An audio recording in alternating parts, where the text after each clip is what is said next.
আসসালামু আলাইকুম দর্শক, আশা করি সবাই ভালো আছেন। আমি আইয়ুব খান, ভাই বোন ফার্ম হাউস, মুলাদ উপজেলা, বরিশাল। এই হলো কুমিল্লা 14 গ্রাম আসছি ঘাসের কাটিং নিয়ে।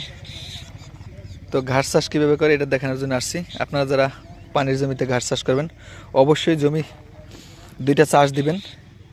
চাষ দিয়ে প্রতি 30% জমিতে আপনার 15 কেজি পটাশ, 15 কেজি ইউরিয়া সার মিক্স করে দিবেন। দিয়া একটা চাষ দেবেন, 3 নম্বর চাষ। চাষ দেওয়ার পরে এই পানির ঘাস এভাবে সিরিয়াল করে রোপণ করবেন। সবসময় মনে রাখতে হবে, পানির জমির ঘাস চাষ করতে হলে জমিতে অবশ্যই পানি থাকতে হবে। পানি থাকলে আর মিস হবে না। আর এরকম যদি সিরিয়াল করে আপনি সোজা করে রোপণ করেন, তাহলে ঘাস আমরা কাটতে সুবিধা, ঘাসের ঝোপ ভালো হয় এবং আপনার আগাছা পরিষ্কার করতে সহজ হয়। কারণ পানির জাতের ঘাস দুইটা, একটা হচ্ছে অজানা হাইব্রিড, একটা German white hybrid. German white hybrid ঘাস চাষ করলে আপনার জমির আগাছা কখনো পরিষ্কার করতে হয় না, কিন্তু এই অজানা হাইব্রিড ঘাস চাষ করলে অবশ্যই 100% জমির আগাছা পরিষ্কার করতে হয় একবার, আর লাগে না। তো আপনারা এই সিস্টেম অবলম্বন করে ঘাস চাষ করতে পারেন, তাহলে আর কি সহজ হবে। জমিতে যদি পানি থাকে তাহলে এই ঘাসটা 7-8 বছর খুব ভালো ফলন হয়।